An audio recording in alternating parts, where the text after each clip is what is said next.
Universal Analytics is dead. Perhaps you've been living in denial. Perhaps you just missed the warnings. But it truly is gone, and Google Analytics 4 is here to replace it. But let me tell you, setting up Google Analytics 4 is not easy. And the learning curve from Universal Analytics to Google Analytics 4 is pretty steep. If you want to accelerate your knowledge of Google Analytics 4 and want complete faith that the data you're collecting is accurate and you're reporting on the things that matter to your business, please get in touch. Over the last 18 months, we've helped businesses learn, understand, and migrate to Google Analytics 4. And the short of it is, the faster you migrate, the better. Get in contact with us at sitevisibility.co.uk or email us grow@sitevisibility.com. In today's episode, I'm joined by Claire Carlile, local search expert at BrightLocal. Claire has been working in local search for the last 8 years, and today she joins us to share her tips on how to level up your Google business profile. Enjoy the episode. This is Internet Marketing.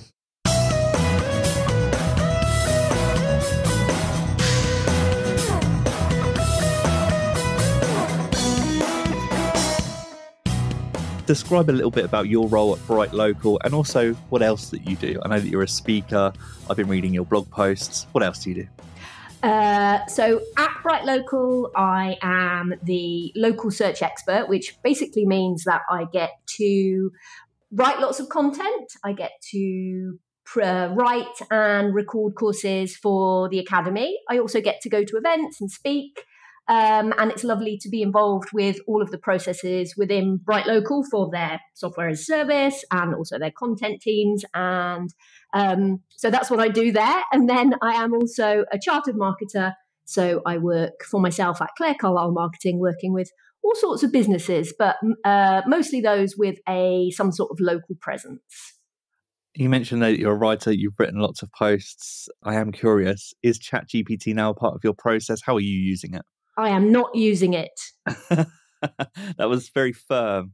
I guess that I will be a late adopter. You know, I've played around with it. I am going to just read what other people write about it in terms of these are ways that you can use it as a process when people come up with their ideas about what that is. Because at the moment, I'm perfectly happy cracking on as I am, based on my understanding of people and what they need. Now, I could just ask ChatGPT or Google this, but last night, actually, as I was doing some research and just reading some of your posts, I came across, you had, I think, presented a slide in one of your articles, and you talked about the fact you're a local speaker, writer, and then you said Welsh cake aficionado. Yeah. And I've never heard, what is a Welsh cake? I don't know what a Welsh cake is. Oh, have you, Scott? Where have you been? Have you lived? What's going on? I don't think so. Apparently not. Okay, well, a Welsh cake is a, how can we put it? If you know what a sort of drop scone is, so it's like a sort of very flat scone, and it has fruit in it, and they're sort of cooked on a griddle, so they're sweet, and you can have them warmed, and sometimes they have butter on them. But we've got a Welsh cake maker here where I live in Solva, which is called Mamgi, and they make all different amazing flavours. So Welsh cakes, they're life. So it basically became a little bit of a thing in that I'm from Wales. So I tended to take Welsh cakes to events with me and then handed them out to my favourite people. Spreading the word. That makes sense. Well, again, spreading the word on this podcast as well. If you've never had a Welsh cake like me or don't even know what they are, go try them. You can get them. You don't need to be in Wales. I think they have them in Sainsbury's. Other supermarkets are available. Scott, I'll send you some Welsh cakes because I feel like this needs to happen in your life, really. Thanks. I am interested in how you got started. I'm interested in anyone that focuses on a niche, finds a specialism in marketing. You clearly have this specialism in local search. When did that happen in your career? Like, how did you end up focusing on local search? That's a really interesting question because it's something that I always ask myself when I look at other people that I'm like, oh, why do you do this thing? What happened? Where did that come from? So I started off working for an adventure company. And then this was 22 years ago. And then thinking about, they have a website. Let me learn about website things. And then I got to, let me learn about SEO things about 20 years ago. And then I thought, oh, marketing is an interesting niche. Everyone needs marketing. I think I'll be a marketer. So I did a master's in marketing, and then thought that I would just wanted to work with sort of small and medium-sized businesses on their marketing. And from there, I ended up working, in tourism and hospitality, a lot of people with a local focus. And from there, I decided to niche down properly into local when I pitched my first Brighton SEO, which was about, I don't know, how long ago was that? 8 years ago. And then I thought, I better learn all the things and really specialize in this thing. So that's what I did. And then I chose it because it was, it was very relevant to the clients that I was serving. And it was nice people, and it was an exciting little niche, really, because I was really interested in Google Maps and the technology. And it's an easy thing to focus on if you're an actual buyer and user of things and you like going out into the world and seeing and doing stuff, then local is really relevant. So it was very easy for me to learn it in a way because I was actually the consumer of that product a lot of the time. You've been in the local space, what did you say, maybe 8 to 10 years? Is that about right now? I mean, in the space in terms of shameless self-promotion. Yeah. But I think in the space, as in I have been like working with local businesses for about 20 years, but then really niching down probably for the last 8 years or so. A lot has changed. So, in this episode today, we're going to be talking about Google Business Profile. It's had so many names and changes, I'm thinking over the last decade. Yeah. What's top of mind for me is that anyone listening to this, you will probably have seen the changes happening with Google Analytics, Universal Analytics to Google Analytics 4. And I'm just thinking about over the last decade, the number of changes with Google Business Profile. Can you even remember, are any of the names of the previous names top of mind for you? What name variations have you gone through? Probably for me, it's Places, and then Google My Business, and now Google Business Profile. So before that, I can't remember what it was. I think that I love the historical aspect of how this has changed. Mike Blumenthal, sort of David Mim, and reading stuff by them, you really get a feel for what it used to look like. We're all obsessed with how the search used to look and how easy everything used to be. So we're, as SEOs and marketers, we do harp on about that quite a lot. So the map space and the local space has been very interesting, I think, in terms of changes. And do you like the current state as a user? So, or as someone that's looking through the business lens that has to add their information, add posts, track performance? Do you find it useful in its current state? Try and adopt the attitude that, it is essentially a free product. It is what it is. We're not going to get anywhere by moaning about changes. That's just Google's MO, isn't it, really? So, yes, we crack on and we do the best that we can. And another thing we need to do is just make sure that we don't put all of our eggs in the Google basket, which is, making sure that you have got ways to reach your market in other ways that aren't just based around Google and the local product offering. Yeah, that's great. Well, we won't be speaking about all of those in today's episode, but maybe in the future, coming on to talk about non-Google related platforms would be useful as well. But speaking about the Google space and Google Business Profile, you recently released an article about tracking, and I thought it was a really good breakdown of all of the different ways in which you can track links and just interactions on Google Business on your Google Business Profile platform. Mm-hmm. We won't go through in this episode the how. That doesn't really translate to audio very well, tracking. But I am interested to know more from you about why and what you should be tracking.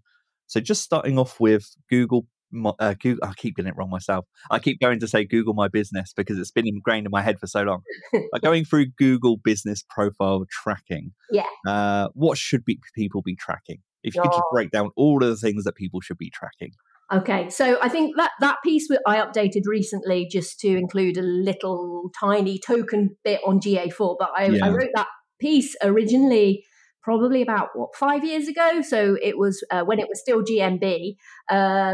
So thinking about the things that you can track with the Google Business Profile, you have Google Insights or Google Performance or whatever they're calling it this week. That's another thing that has changed in terms of metrics being removed. and different ways of accessing that information. So Google tells us some very useful information about actions that are taken on the business profile itself. So not things that happen on your website. So you have phone calls, direction requests is a really useful metric because it shows intent to visit. We can see clicks on the primary website link via Google Business Profile Insights. What else can we see? We can see we have got data about the search queries that people are using to surface your listing. Well, my mind has gone absolutely blank now, but those are the main things that we have in there. If you've got bookings, it will give you data on bookings if you are able to use that within GMB, and it will also tell us about the number of messages if you have messaging turned on. It changes quite frequently, so it is a good idea to log into your insights quite frequently just to have a look to see if anything has changed. If you're not using the API and you're not using a third-party tool to pull that data in, then definitely go in and have a little poke around and see what it's showing in there. Of all those data points that you just broke down there, are there any that you find are commonly missed from the businesses that you interact with? All of them, most of them, just because the idea, and we'll talk about this, I'm sure, when we get around to sort of reporting frameworks, all of those things in Google Business Profile are pretty business critical, aren't they?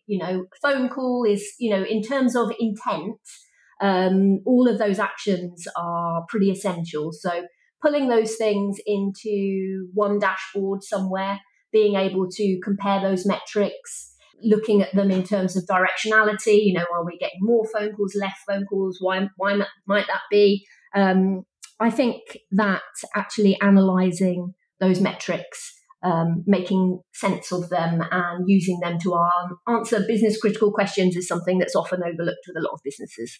And as you were talking, you also mentioned that you recently updated the small part of the article to include, I think, the GA4 parameters or some GA.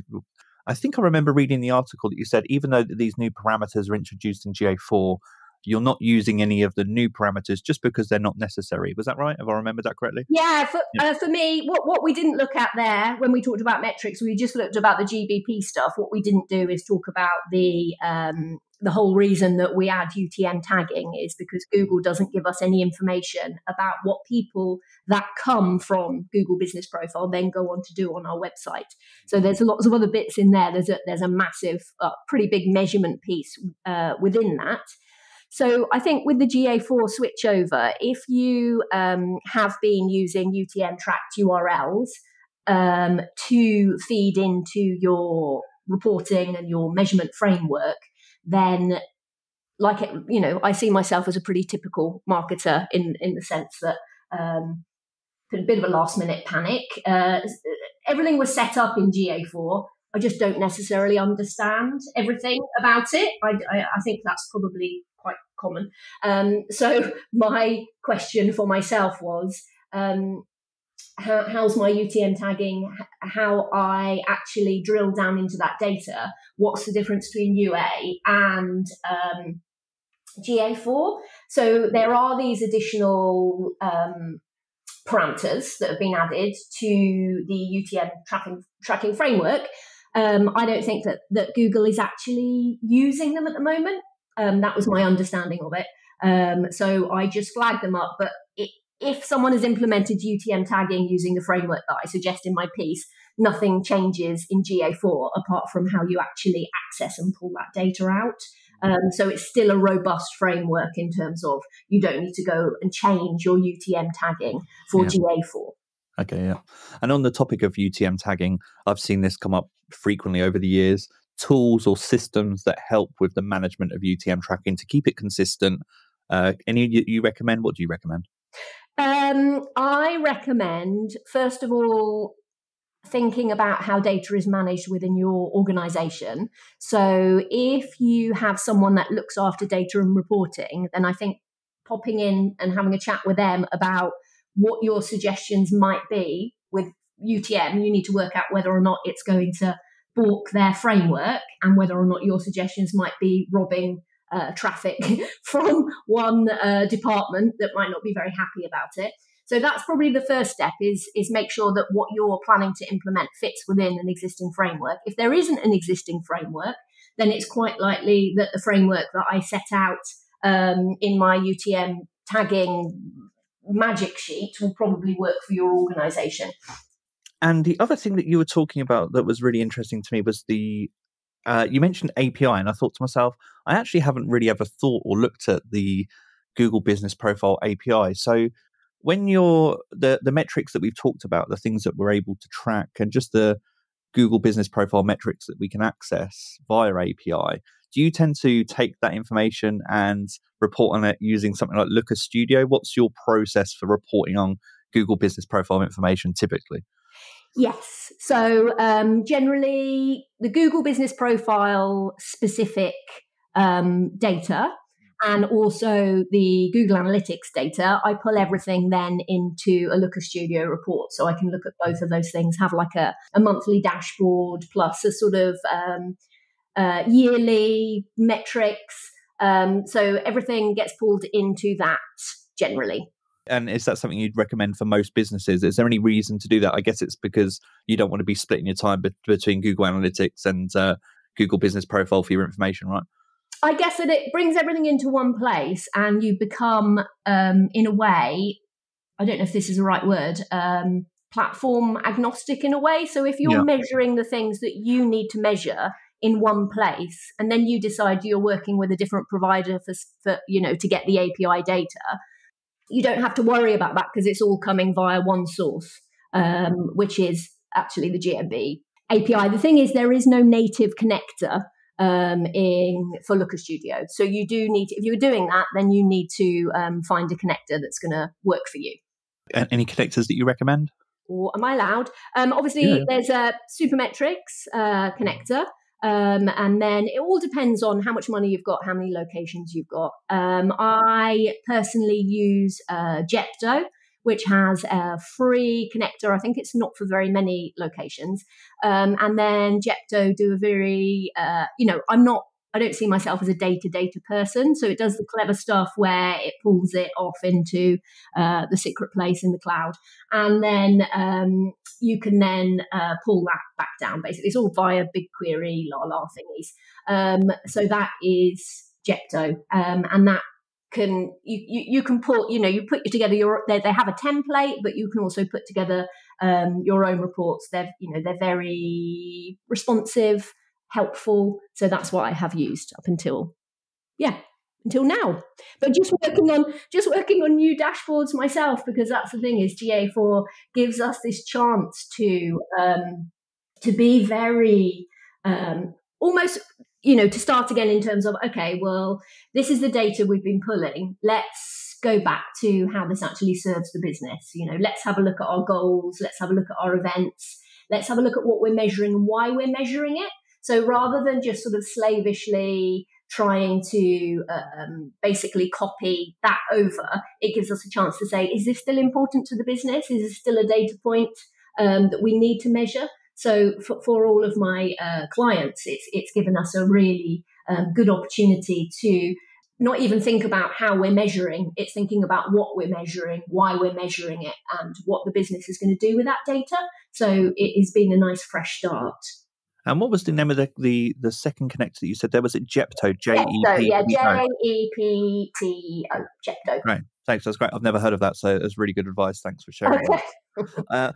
I want to move on to another aspect of Google Business Profiles, an area which I'm really interested in, which is Google Posts. This is also referenced in the article, which again I'll link to in the show notes that you've produced. You'll probably hate me for saying this, but I am interested in your experience. But my experience with Google Posts, maybe you've heard this before, is that when Google Posts were first released as an option, I was kind of excited. I was curious. I was like, what is this?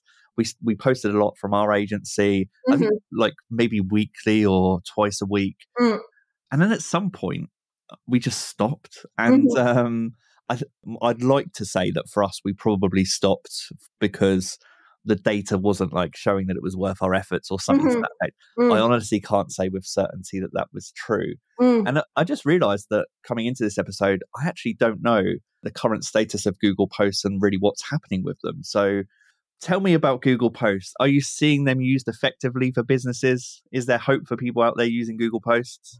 I think there is, especially if they manage their expectation about what they are and what they do and who they're for. So, Google Posts, when it was first released in terms of then, most people had access to it. Obviously, some niches didn't, hotels didn't at the time. And so it was seen as like it's a micro blogging platform, but it very much isn't that. If you think about where people are in their user journey, when they view your Google business profile, they're really not a fanatical fan that is checking in on what you have posted on Google Posts. So I think that's the first thing, is understand where the consumers of that content are in terms of their journey. So posts, obviously, if you UTM tag everything up and you have a framework for that, if you spend however many minutes a month doing Google Posts, then you can see, is this doing anything for me? But generally, I think, there's quite a torrid and exciting history of Google Posts I won't go into now, because they move around the business profile, they populate different parts, or they have in the past, of the SERP in terms of justifications. So it is changing all the time in terms of how Google might use them to understand more about your business entity, where they might use them as a justification in the SERP. But generally, I think that Google is changing. So they're splitting out, I think, in part, special offers posts. So as a business, I would always make sure that I had one or two special offer posts or some sort of post which effectively communicates some sort of value added offering. So you could put those live, and you can have like quite a long date on those. If you're the type of business that doesn't have special offers, that is a monthly special offer, you might find that there's something that you can put in for 6 months. So in a way, it's partly set it and forget it, apart from making sure that the URL that it links to, it still actually gives a 200 status code. This is one of the things that we forget about, is we're actually linking the content on our website. So let's just make sure that we manage that content. So special offers post, very important. And then Google obviously wanted everyone to post posts all the time. They only used to last for 2 weeks in the business profile, which was another reason we were all thinking, we need to publish regularly.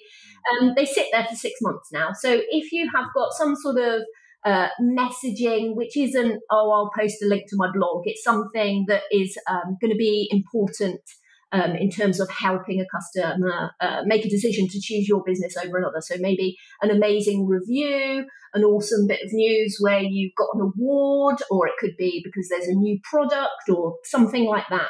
That's the type of thing that I would be thinking about posting, and then I'd be making sure that I tag that up appropriately so I can see what types of posts in terms of what content is moving the needle and actually giving some sort of return when and if that traffic hits my website. Because Google Business Profile doesn't give us data on posts anymore. That's purely, we can get that when we UTM tag our posts up and we go and look at that data in GA4. Bringing this to life for me and our listeners, are there any businesses, these can be businesses that BrightLocal have worked with or you've worked with, just any favorite examples you have of businesses that are utilizing Google Posts really well? Really well. I will just say Folly Farm Adventure Park and Zoo, which I always use as my example because they're like am I allowed to say it's my favourite client? It's difficult to not have amazing content when you've got like baby animals being born and there are like sloths and rhinos. But basically, Folly Farm, for me, that's one of my favourite clients to sort of work on their Google business profile, because we're never short of content, never short of stories, never short of great images. So we just keep it sort of reasonably fresh. And I will see revenue being driven by all parts of the Google business profile, but especially products and ticketing. So just keeping it fresh. It's not something that you just do once and then sit there. You do need to actually check to see what you've got going on in your Google business profile and checking your analytics to see, well, what is actually making a difference? You know, have you got ticketing? If you've got ticketing, are you UTM tagging up those links so you can see, you know, how much revenue that's driving, or how many newsletter subscriptions, or how many clicks out to social profiles, or whatever it is that's either sort of a conversion or a micro conversion on your website that's going to be useful for your business. Mm. And are Google posts still limited to text and graphics, i.e. no video? I think you can have video. There used to be a little workaround, so you can. Was that just on products? I think it was, where you used to be able to have GIFs. That was quite good fun, but that stopped working. No, I think you can have video. I think so. Yeah. Okay, I'll check that. And when you produce posts, when you produce content for Google Posts, so for example, at the moment, like Canva's really popular for producing content and then repurposing. Are there any tools that you use to help you in the production of Google Posts that will be interesting for listeners to hear about? Not terrifically. I think, like you say, Canva. There is on BrightLocal, I wrote a guide to Google Posts, which gives you a template in Canva that we produced.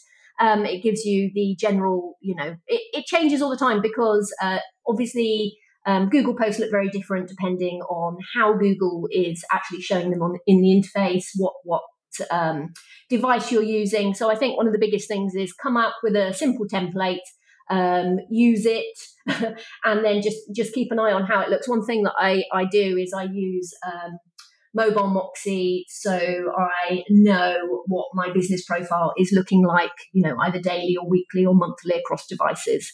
It's just a good way to keep an eye on how Google is surfacing the information that you're pushing into Google. And I wanted to close today's episode on another really important part of local marketing in general, but particularly important to Google Business Profile, and that's Google reviews. And I say that with a level of assumption. I'm assuming that it's still a really important part of local search. Is that correct? Yeah. I think reviews are important from like a ranking perspective, and obviously super important from a conversion perspective. So sorting out your reviews, getting more reviews, learning from your reviews and your competitor reviews is always very high up on the priority list when I work with clients. I figured that would be a safe assumption of mine, so thank you for confirming. Yeah, very safe, yeah. No, reviews aren't important, Scott. So don't bother. So I still get a lot of questions, and we as a business still get a lot of questions on ways to secure reviews. I often get the question, can you incentivize reviews still? For you, what are some recommendations for encouraging reviews? Okay. And before you get onto the encouraging reviews part, I always remind the business: are you ready to receive reviews? Oh, okay, go for it. So, are you ready? Is your product ready? Is your delivery of the product or service ready? Because a lot of the time, people can obsess about getting reviews, but they forget that there needs to be a foundational piece that makes sure that you have a product or service that is worth reviewing, and that it's going to lead you to have the best reviews. So that's always useful beforehand. And then in terms of actually getting reviews, I think one of the most powerful ways to get reviews is to ask for them. People often leave that piece out. Lots of different ways to ask for reviews. Think about where you need those reviews. Obviously, we're talking about Google Business Profile, but it's quite likely that your sort of local knowledge panel could be pulling in reviews from around the web. So you need to keep an eye on that, understand what it's pulling in and from where, because it might be that you need to do a little bit of triage somewhere else, and asking at the right time. Using the right words is important. Understanding how the review request and the review ask sits within the sort of the delivery of the whole of the framework of your product or service, and who does it. And also, like there's different ways to ask. You know, there's emails, there's visual asks, there might be text. You just need to find out where the sweet spot is. I think two things I think that people forget is, one, try and work out if you have you have a process for reviews which doesn't really see that much human attention from inside your organization. Sending a review request to someone that's had a difficult experience or that has not actually attended whatever it was they were booked onto is probably not going to get you a good review. So coming up with a way to make sure that you're only asking the people that it's relevant for is a good idea. And then another thing that people forget to do with reviews is to actually make sense of that data in terms of it's not just a happy sheet. We need to look at the corpus of the reviews, work out what the themes are, work out how we can improve our product and service delivery, looking at the positives that people highlight so we can use that elsewhere in our marketing to, basically differentiate ourselves from our competitors. And the same thing is using the corpus of, textual content in competitors' reviews to understand what it is that are their strengths and their weaknesses that you can learn from. So basically, I see reviews as a mirror into the soul of a business in many ways. So making sure that you make the most of those is really important. As you were talking, you mentioned the right words to use. I'm just going to break that down a little bit. Yes. So could you maybe provide some examples of some good phrases or good ways to request reviews? And then maybe does anything come top of mind for you about phrases to avoid, things that you see where people constantly ask for reviews, they're not getting them, and you just see it over and over again?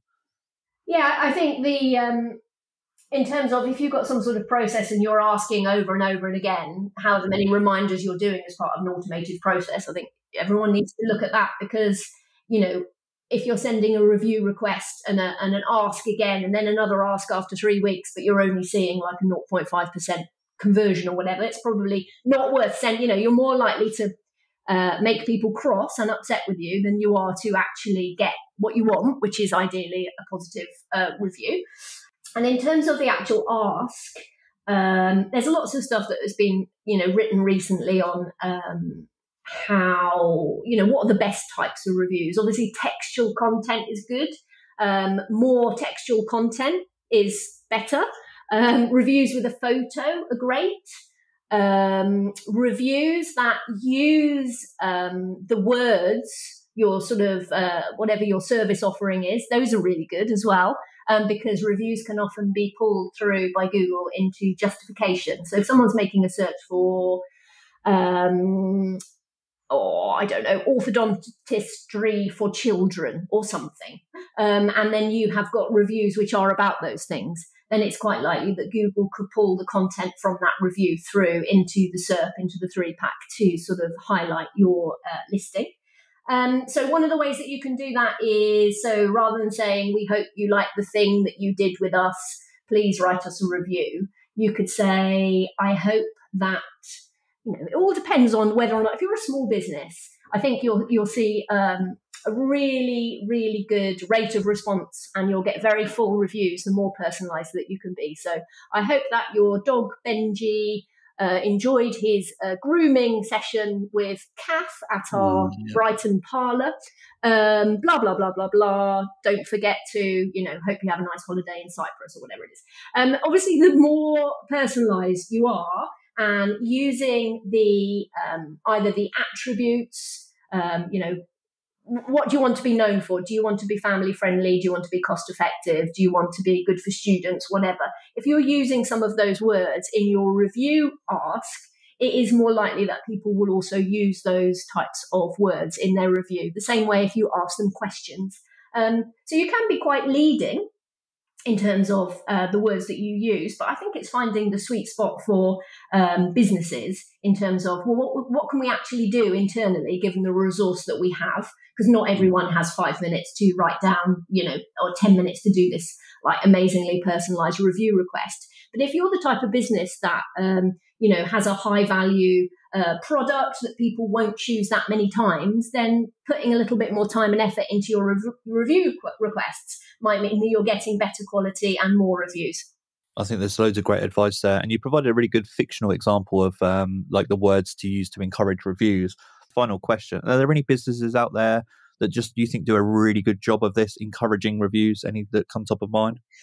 I can only think personally when I might buy something from Etsy or somewhere where someone has handcrafted and made something and they actually have a handwritten note with a review. So it's like in terms of thinking about how we can do that digitally or not digitally. You know, we might be actually crafting something which is an amazing message, which then asks for a digital review or otherwise. But I really think for me, that is guaranteed. Basically, I'm going to spend 10 minutes, taking photos of that product and saying how amazing it is and getting that review posted. So for me, that's probably the best. I don't think I'm a good example of people that respond well to review requests. Especially if it's, automated is fine, but it needs to be at the right time using the right words. And if people do want to find you, so they want to find out more about you, BrightLocal, some of the topics and content that we've been talking about today, where can people find you? So I am on Twitter at Claire Carlile. BrightLocal is BrightLocal. They've got gazillions and they've got great content about Google Business Profile. Obviously, they have an amazing platform in terms of tracking and monitoring for tools, but everything is over at BrightLocal. And don't forget the Academy, which is on a subdomain. I think it's academy@brightlocal.com, where there are lots of, and I do say amazing because they are the quality is incredible, and they're free courses all about local marketing stuff. So if anyone is really keen to upskill and learn a bit more, then I would recommend starting there. Claire, it's been a pleasure to talk to you. Really fun to learn about what's happening in Google Business Profile. For now, I'll just say thanks for your time, and this has been the Internet Marketing Podcast. Take care.